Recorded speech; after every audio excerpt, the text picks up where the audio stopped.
Hello guys, എല്ലാവർക്കും സഫീസ് വ്ലോഗിലേക്ക് സ്വാഗതം. ഇന്ന് നമ്മളുടെ അക്വേറിയം ക്ലീനിങ് വീഡിയോ ആണ് ഇട്ടേക്കുന്നത്, ഷോർട്ട് വീഡിയോ ഇട്ടേക്കുന്നത്. ഓക്കെ ഗായ്സ്, നമ്മുടെ അക്വേറിയത്തിൽ മീനുള്ളതുപോലെ ഷാർക്കാശാനോട് ഉള്ളത് പോലും കണ്ടാൽ കാണാൻ പറ്റില്ല, അമ്മാതിരി വൃത്തികേടായിട്ടുണ്ട്.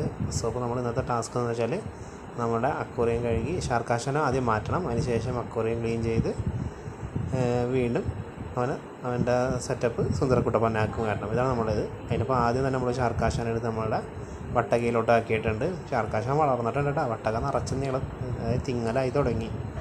ആദ്യം തന്നെ ഷാർക്കാശാൻ എടുത്ത് മാറ്റി. ഇനിയുള്ള നമ്മുടെ വെള്ളവും പറ്റിച്ചിട്ടുണ്ട്. ആകെ വെള്ളം കുറച്ചുണ്ടായിരുന്നുള്ളൂ, അതുകൊണ്ട് തന്നെ വേഗം വറ്റിക്കൽ കഴിഞ്ഞു. ഇനി കല്ലൊക്കെ പിറക്കി മാറ്റി, അതുപോലെ ഈ ചെടിയെല്ലാം കൊണ്ട് കളഞ്ഞ് സൈഡിലെ പൂപ്പെല്ലാം വൃത്തിയാക്കണം. നമുക്കങ്ങനെ ഓരോന്നോരോന്ന് ചെയ്യാം അല്ലേ. അത്യാവശ്യം നല്ല 2-3 മണിക്കൂറത്തെ പണിയുണ്ട്. അതിനിടയ്ക്ക് നമ്മളുടെ കുട്ടുവാണെങ്കിൽ ഇത്രയും ദിവസം ഷാർക്കാശൻ അക്വേറിയത്തിൽ നമ്മൾ കണ്ടിട്ടുണ്ടായിരുന്നില്ല, ശ്രദ്ധിച്ചിട്ടുണ്ടായിരുന്നു. കാരണം വെള്ളം ചെളി പിടിച്ചിരുന്നായിരുന്നു. ഇന്നാണ് അവൾ കണ്ട് വന്ന് നോക്കിയത്. അപ്പോൾ നമ്മൾ അക്വേറിയം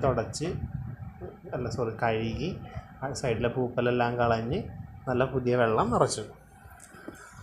ഇനി നമുക്ക് എന്ത് വേണം?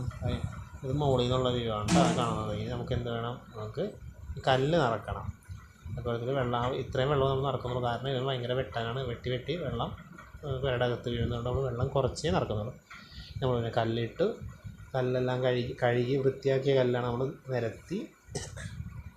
അതിൻ്റെ വ്യൂസാണ് നമ്മളിപ്പോൾ കാണുന്നത്. ഇങ്ങനെ നല്ല ഭംഗിയിൽ നമ്മുടെ പല പല കളറിലെ കല്ലുകളുണ്ടായിരുന്നു. കല്ലുകളെല്ലാം വർഷങ്ങൾ പഴക്കമുള്ളതും കുറേ എണ്ണത്തിലെല്ലാം അതിൻ്റെ പ്ലേറ്റിംഗ് എല്ലാം പോയി, എല്ലാം വെള്ളക്കല്ലുകളായി തുടങ്ങിയിട്ടുണ്ട്. എല്ലാം ചെയ്തതിന് ശേഷം നമ്മൾ എന്ത് ചെയ്തു? നമ്മളുടെ ആശാനെ കൊണ്ടുവന്ന് ടാങ്ക് കിട്ടും. ഇന്ന് എന്താണെന്ന് അറിയാം, നമ്മളുടെ ആൾ ഭയങ്കര സൈലൻ്റാണ്. നമ്മൾ വെള്ളം മാറ്റിയപ്പോൾ നമ്മൾ കുറച്ച് കല്ലുപ്പും കൂടി ഇട്ടിട്ടുണ്ട് വെള്ളത്തിൽ. ഇനി അവനിക്കുള്ള ഫംഗൽ സംഭവം പ്രശ്നങ്ങളൊക്കെ ഇടിക്കാൻ പോകാൻ വേണ്ടിയാണ് കല്ലുപ്പിടുന്നത്. സോ ഇത്രയൊക്കെയാണ് നമ്മളുടെ ഇന്നത്തെ വീഡിയോ. നമ്മളുടെ ഷാർക്കാശൻ നല്ല ഹാപ്പി ആയിട്ട്, എല്ലാവർക്കും പെരുന്നാളൊക്കെ അല്ലേ, അവനിക്കും ഒരു സന്തോഷം വേണ്ടേ, അതിനുവേണ്ടി നമ്മൾ അവനെ വൃത്തിയാക്കി കുളിപ്പിച്ചു. അപ്പോൾ അടുത്ത വീഡിയോ കാണുന്നവരെ ബൈ ബൈ.